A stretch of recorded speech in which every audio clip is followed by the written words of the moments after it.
as a senator from New York who has talked way too much. I've seen the tragic toll of terrorism on 9/11 here at home as well. My support for Israel does not come recently or lightly. I know it is right in my head, in my heart, and in my gut. And that is exactly the commitment we need in our next president, a Democratic president, because the Democratic Party's strong commitment to the state of Israel since the days of Harry Truman endures today. It is one of our party's most cherished values, and it will continue under the next Democratic president. I know Senator Obama understands what is at stake here. It has been an honor to contest these primaries with him. It is an honor to call him my friend, and let me be very clear. I know that Senator Obama will be a good friend to Israel.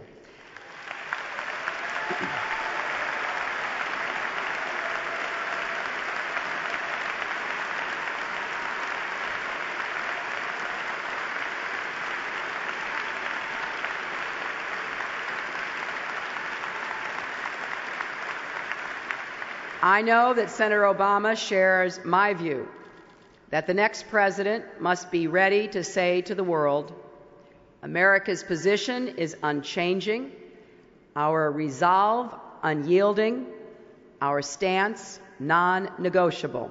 The United States stands with Israel now and forever.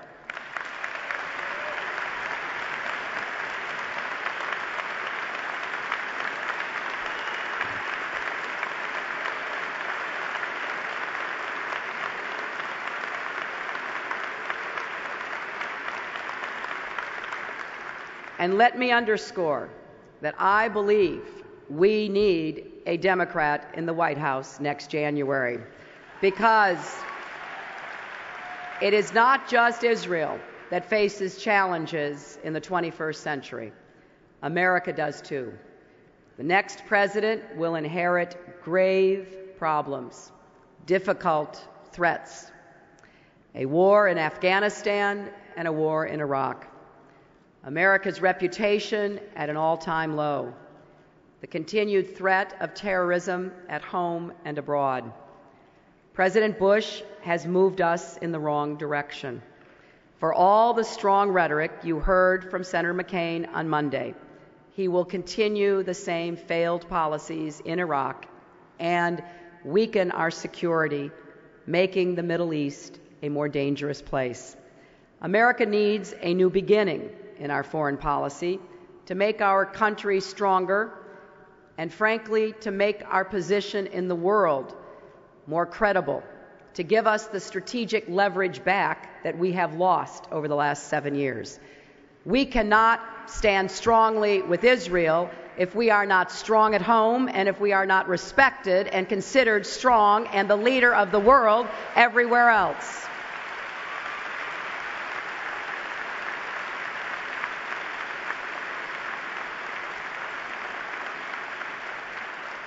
We have a rare moment of opportunity to change America's course and restore our standing in the world.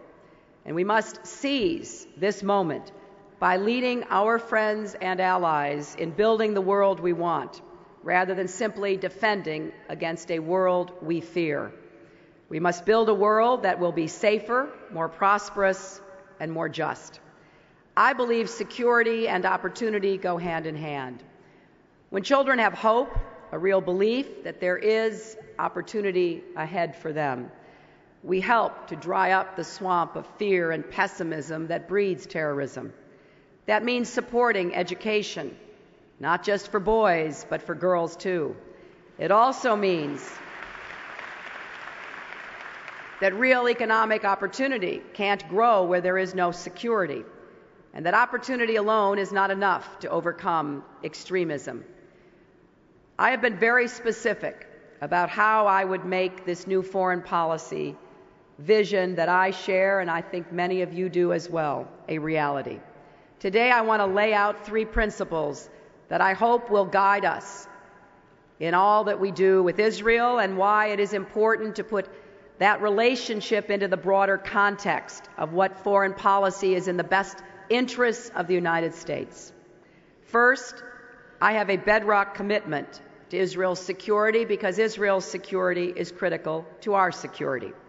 When Islamic extremists, including the leaders of nations, proclaim death to America, death to Israel, we understand that our two nations are fighting a shared threat.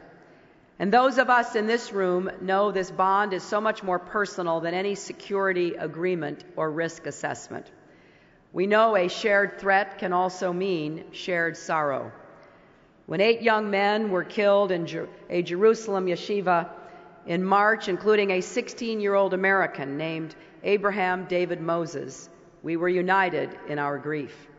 So I strongly support Israel's right to self-defense. Israel has both the right and the obligation to defend its citizens, and I believe America should aid in that defense.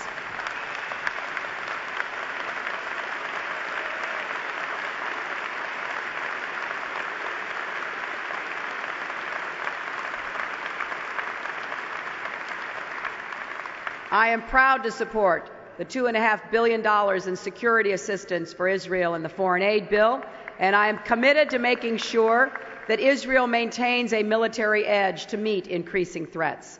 Part of our commitment to Israel's security is a commitment to the Israeli-Palestinian peace process. I'm deeply moved by the legacies of so many leaders who have sacrificed so much in the quest for peace, like my friend Yitzhak Rabin and the warrior Ariel Sharon, who is in our thoughts and prayers.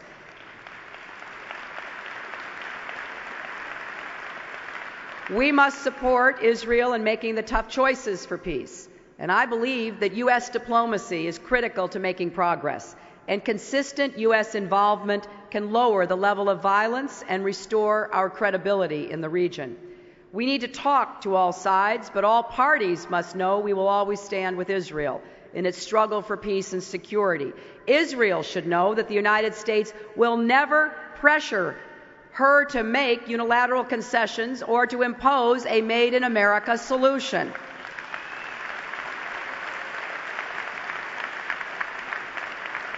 Palestinians will need to do their part by renouncing violence and teaching their children the ways of peace and tolerance.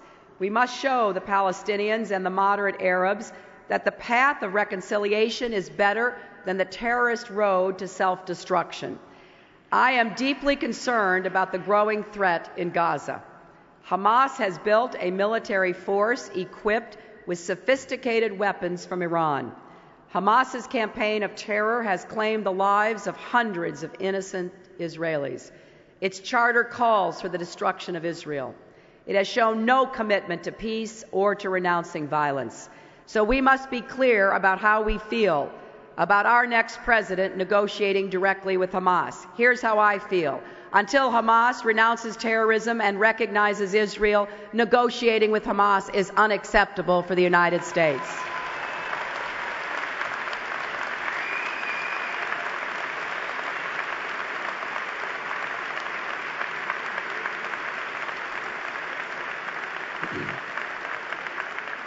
And we must continue to demand a return of the Israeli soldiers captured by Hamas and by Hezbollah.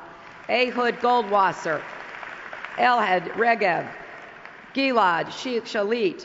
I've been privileged to know Karnit Goldwasser, Ehud's wife, and I was proud to sponsor the resolution that passed the Senate calling for their immediate release.